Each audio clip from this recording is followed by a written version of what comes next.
Welcome back to the International Wealth Builder Show with your host, Dr. Sharon Barnes, and our special guest, Arthur Muir, with Greentek Construction, talking about ADUs and commercial development and residential developments and tenant improvements, just all things real estate. Before the break, we were talking about accessory dwelling units and some of the financing options out there and some of the things that you need to consider when developing your budget and getting a price for the ADU. And I want to kind of continue that conversation. We've been really referring to ground up construction. I think in the first segment, we mentioned a couple projects you had where it was a garage conversion, and we know that accessory dwelling units can be conversions of garages, detached or attached garages, ground up construction, detached or attached, and it can also be modular. And so I want to just mention when we were talking about connecting the sewer lines and utilities and addresses and different things, I want to just have you just talk a little bit about modular, because I think one of the first projects we went out together to talk to clients about was modular. Mm-hmm. And, we did the measurements, we looked at the trenching, that we were going to have to tear up concrete, how far we were going to have to run it. And a lot of people think they can buy the modular units and then plop it down on the ground. Okay, that's not an ADU. We have to do the infrastructures per se. Yep. And it has to fit like a glove. So can you talk a little bit about the modular? What's interesting is I've actually got to visit 3 tiny home companies personally. So because I was very interested in how these modular homes are standing up to, like, let's say, a stick build home. Right. And from what I saw personally, it's no different than stick building an ADU. At least the good ones. And the good ones cost, just about as much, I saw, versus constructing your own.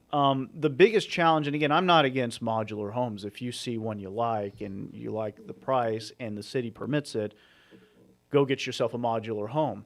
I think the biggest challenge with modular homes is, number one, yes, you still have to do the foundation work. Exactly. You still have to run your plumbing there, your electrical, and you got to have your concrete foundation so it can secure onto a permanent piece of land. Exactly. But a lot of these modular homes that I'm seeing, they're built one specific way, and one thing you got to realize is some local cities may not allow the way it's going to be built. So, for example, if you're in a community where a lot of the houses are tile roofed, they may require that it's synthesized with the rest of the community, and that house has to have a tile roof as well. So if the tiny homes that you're purchasing don't have that as an option, exactly, is it going to get approved by the city? And that's challenging. So if this tiny home community or modular home community builds this and it doesn't confine to the local jurisdiction, I can see it could be a little bit of a challenge. Exactly. And we know that, like you said, the cities are requiring the ADU units to match the home. So stucco to stucco and roof. And we want to have the ADU look like it's related. And at ADU Advantage, I do have some strategic partners that are doing modular, and they can accommodate to make it look sure, like the existing home, and up to the 1,200 square feet or even larger. But again, when it comes down, whether it's stick built, garage conversion, or modular, you have to have the right team in place. You have to ask the basic questions and know what you're getting, because eyeballing just to look at a modular versus a mobile versus a park model, they all look the same, but they're built to different standards. And when you put them on your property, if it's allowed, it's going to be appraised at differently. So you really need to get some preliminary answers. And so modular is a great way if the convenience factor that is built in the factory and then delivered to your home, partially done and connected there, versus having stick build construction going on for 6 to 7 months on your property. Okay, I mean, it's if an that, inconvenience yeah, sometimes for sure. if that makes Yeah. a difference, I mean, there are just options where modular works, but you have to have the right modular company, you have to have the right contractor and team to do the ground up construction. So either way, it's a lot of fact finding to getting your information. Before it's too late to get Yeah. it up front. And again, I'm not. There's pros of modular homes that are great in certain situations, but it's just something you have to be cognizant of. Exactly. So hey, does it make more sense to get a modular home here, or do based on city requirements or based on my requirements? Maybe I want the layout a little bit different, and the modular home company doesn't have that specific. It may make more sense to go the contractor route, Right. and that's up to the person. And one of the biggest problems or issues that I see that kind of determines when the clients are on the fence as to whether to go modular or stick built is access to the backyard. I mean, it is just really that sometimes you can get a ground up construction because you got that 4 or 5 feet on the side of the house, and you can get the backhoe there, you can get the supplies back. If you go modular, I mean, they have to come over your house. You have crane plus freight and different things like that. And so sometimes the access to the rear of the property or the location for the ADU can be the determining factor. But again, we're here to get the information so that we can get the ADU to be a reality and complete it. Now, I don't know about you, but I've come across several people that didn't get the consultation from somebody like me. They did not get the architect or the contractor right in the beginning, and they end up with the ADU that's 75% complete, and they're out of money with no financing options. So can you tell us something about the project control that you have to look to make sure you stay on budget, and that from beginning to completion we can walk this process out? That's actually a really good question. And actually, I'd say 20% of people that call our company have called and said, hey, I can't get a hold of this contractor anymore. And the first thing I see is, okay, let me see your contract. And I'd say 9 out of 10 times, I think he priced it way too low. Exactly. And they run out of money. And, I have to admit, one of the best ways I've learned in this industry is just jump in. But hopefully with this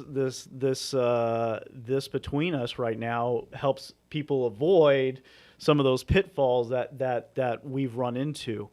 But there's really strict codes, at least from contractor to homeowner or contractor to customer relationship, that definitely protects people from giving the contractor money and the contractor running out of money. I'll just name a few of them.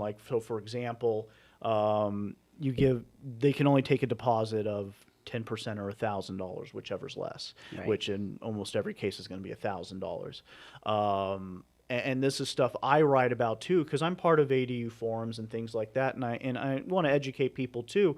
A contractor can't ask for money for services that haven't been rendered yet. So that's good to know. I don't think that's common knowledge. It's not common knowledge because, you can go in any other state and, you go to a state like, I don't know, Texas. Right. Contractor can ask for 50% up front, and it's perfectly legal. Right. I believe. I mean, I'm not an expert on Texas, but from the contractors I know over there, that's what they're doing. And again, we have to watch out because we have a lot of people that go to YouTube University and they pick up information that maybe is good in Texas or New York. But it doesn't apply in California, and we don't sift our information that closely sometimes. Yeah, so the laws are pretty clear that a contractor cannot get paid prior to services being rendered, and a contractor can't get paid for materials until those materials have been delivered on a job site. So, for example, I can't go to you and say, hey, we're ready to frame. Give me $30,000 so I can go buy lumber and get it delivered. I have to physically, if it's within the contract, deliver the lumber on the job site. Once it's delivered, then I say, hey, I paid for your materials. Then I can collect a draw. So some really important things, and this is sometimes lacking in contracts that I see, is they need to have a specific dollar amount. I think it was back in January 2006, time and material contracts are no longer legal. So if a contractor's coming to you and saying, hey, I'll do this for $300 a day plus materials, that should be a red flag in your head, because every contract, at least from contractor to consumer, must have a specific dollar amount. And what I recommend to people, even if you're just an investor or consumer, whatever you may be, you want to have clear documentation of how much you pay people and when you pay people specifically.